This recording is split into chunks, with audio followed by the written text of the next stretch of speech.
구독자 여러분 안녕하세요. 암호화폐 시장의 일정을 전해주는 유튜버 레이워크입니다. 영상을 제작하는 현재 시간은 5월 26일 오후 10시입니다. 오늘은 6월 둘째 주에 암호화폐 일정을 준비했습니다. 궁금하시죠? 영상 바로 시작합니다.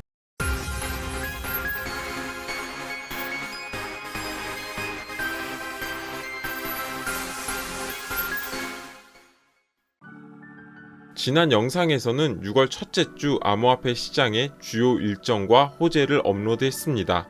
리플, 아이콘을 보유하신 분들이라면 우측 상단의 카드를 눌러서 영상을 보시기를 추천드립니다. 지난 영상에 이어서 오늘은 6월 둘째 주 암호화폐 시장의 주요 일정을 준비했습니다. 처음으로 소개할 코인은 옵티미즘입니다.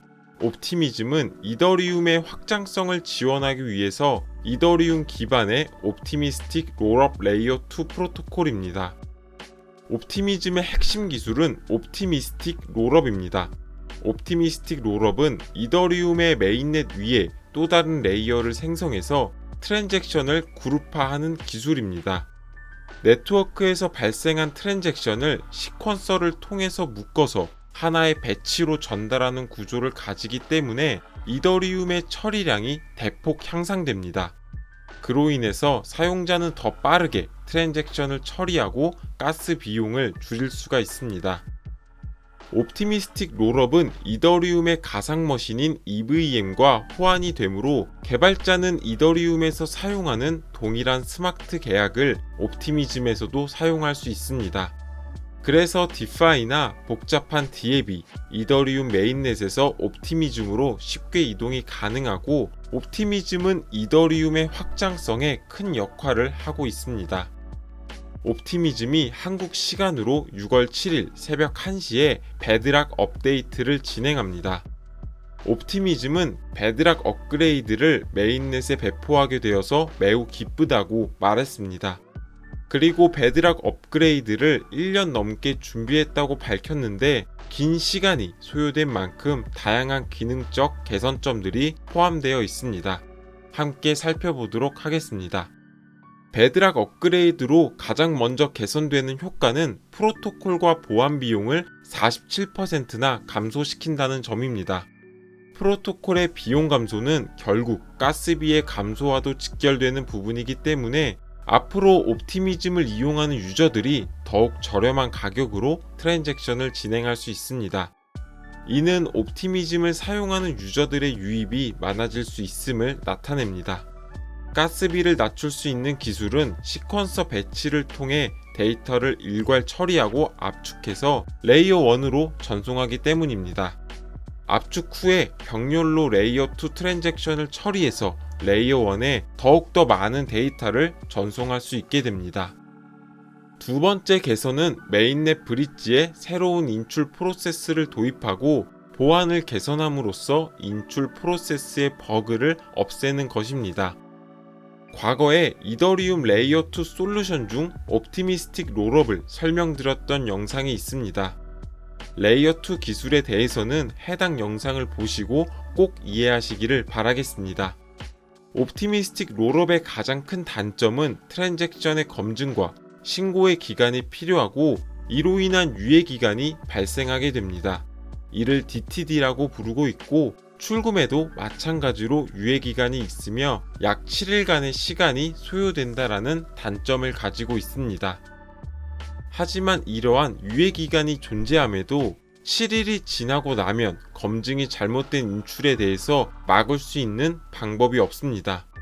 이번에 투스텝 인출 라이프 사이클 도입을 통해서 확정 기간 이후에도 검증을 통해서 인출의 버그를 막을 수 있는 시스템이 도입됩니다. 결국 옵티미즘의 메인넷 브릿지의 보안을 강화하는 개선점을 가지고 있습니다. 하지만 출금의 기간이 줄어들지 않는다는 점은 여전히 옵티미스틱 롤업의 단점으로 존재하는 부분인 것 같습니다. 또한 이번 베드락은 이더리움 네트워크의 모든 조건과 차이점이 가장 적게 설계가 되었습니다. 그래서 이더리움의 등가라고도 표현이 되며 이더리움의 모든 개발자가 쉽게 접근하고 참여할 수 있다는 장점을 가지고 있습니다. 옵티미스틱 롤업은 DTD라는 제약적인 부분이 존재함에도 불구하고 현재 TVL을 보면 비중이 85%에 가까운 것을 볼 수가 있습니다. TVL이 높은 이유 중에 하나는 옵티미스틱 롤업은 EVM의 스마트 컨트랙트를 코드 수정 없이 바로 이용할 수 있다라는 장점이 존재하기 때문입니다. 결국 EVM과의 호환이 가능해서 상대적으로 D앱을 구축하기가 쉽고 복잡한 알고리즘을 필요로 하지 않습니다. 이더리움 네트워크의 조건에 가장 부합해서 더욱 스마트한 동기화와 시퀀스 상태를 제출할 수 있다는 부분에서 앞으로 옵티미즘의 가치가 더욱더 상승할 수 있지 않을까 생각을 해봅니다. 다음으로 소개할 내용은 애플이 주최하는 연례 개발자 컨퍼런스인 WWDC와 관련된 내용입니다. WWDC가 한국 시간으로 6월 6일 새벽 2시에 진행됩니다. WWDC는 애플의 소프트웨어 및 하드웨어 개발자, 그리고 애플의 플랫폼에 대해서 관심 있는 사람들을 초청해서 진행하고 있습니다. WWDC가 주목받는 이유는 새로운 기술이나 제품을 발표하는 기회를 제공하는 자리이며 기술 트렌드를 이해하는 데 도움이 되기 때문입니다. 여기서 주목해서 봐야 할 부분이 애플의 첫 AR, VR 헤드셋인 리얼리티 프로가 공개가 된다는 점입니다. 헤드셋의 가격이 무려 $3,000로 예상되고 있지만 그럼에도 미국을 비롯한 전 세계의 애플의 높은 충성심을 예상해 본다면 비싼 가격도 아니다라고 생각이 됩니다. 애플의 홀더들에게는 구매욕을 불러일으킬 수밖에 없다라고 생각이 됩니다. WWDC가 며칠 남지 않은 시점에서 VR, AR과 관련되어 수혜를 받을 수 있는 코인들에 대해서 오늘 함께 살펴보도록 하겠습니다. 가장 먼저 RNDR 코인이 있습니다. RNDR은 GPU 처리 능력을 분산화해서 그래픽 처리 작업을 빠르게 수행하는 데 사용되는 블록체인입니다. RNDR이 애플과 관련이 있는 이유는 옥탄X가 앱스토어에 상장이 되어 있기 때문입니다. 보시는 것처럼 옥탄X가 앱스토어에서 작동되고 있는 모습을 볼 수가 있습니다. RNDR은 렌더 토큰으로 불리고 업비트의 BTC 마켓에도 상장이 되어 있는 코인입니다.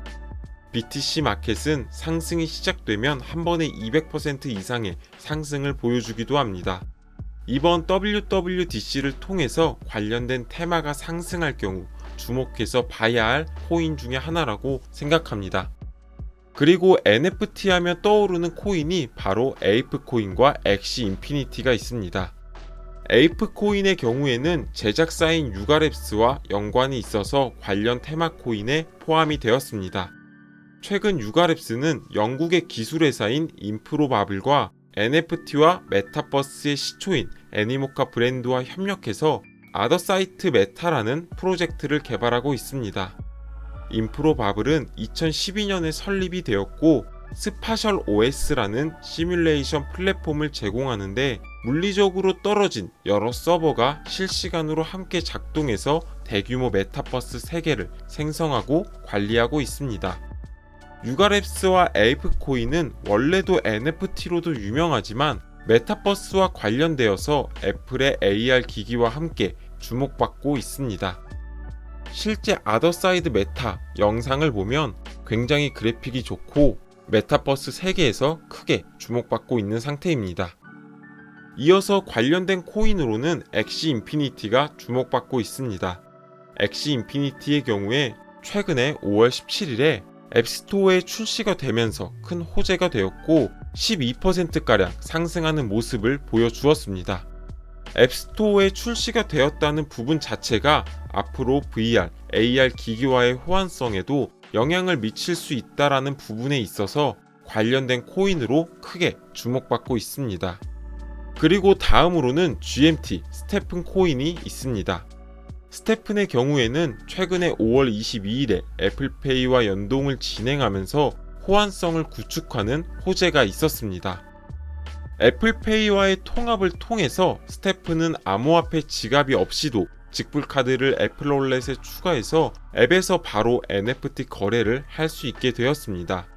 사용자는 아이폰의 애플월렛을 통해서 결제 프로세스를 간소화하면서도 보안을 강화할 수 있는 혜택을 누리게 되었습니다.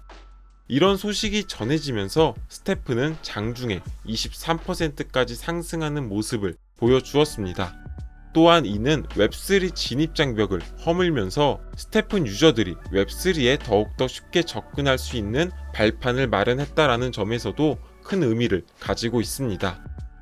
해당 코인 이외에도 제가 매번 메타버스와 관련되어서 영상에서 말씀드리는 코인 두 개가 있습니다. 바로 디센트럴랜드와 샌드박스입니다. 샌드박스와 디센트럴랜드가 메타버스 세계에서 얼마나 큰 부분을 차지하고 있는지는 해당 자료를 통해서도 확인할 수 있습니다.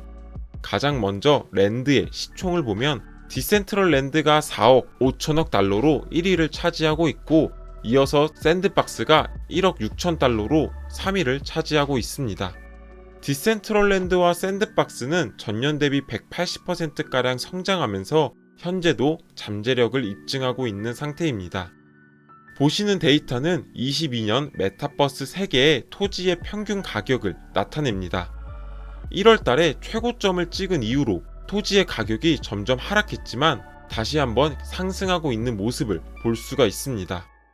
특히나 다른 메타버스와는 다르게 샌드박스와 디센트럴랜드는 변화의 폭이 거의 없이 일정하게 유지되고 있는 것을 볼 수가 있습니다.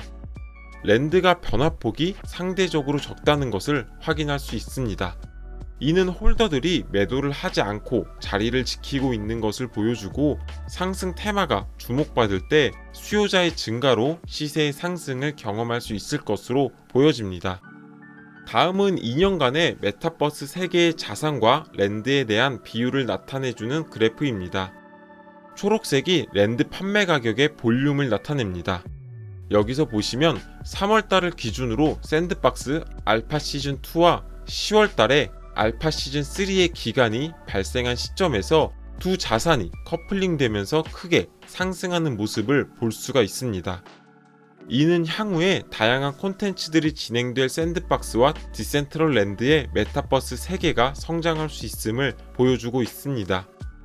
현재 애플의 테마 코인에는 포함되어 있지 않지만 앞서 메타버스의 대장주로 디센트럴랜드와 샌드박스의 상승도 기대해 볼 수 있겠습니다.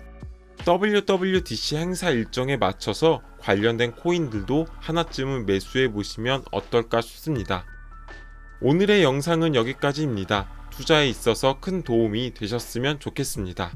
해당 영상이 도움이 되셨다면 구독과 좋아요 버튼을 눌러주시고 다음 코인 분석 때 뵙도록 하겠습니다. 시청해주셔서 감사합니다.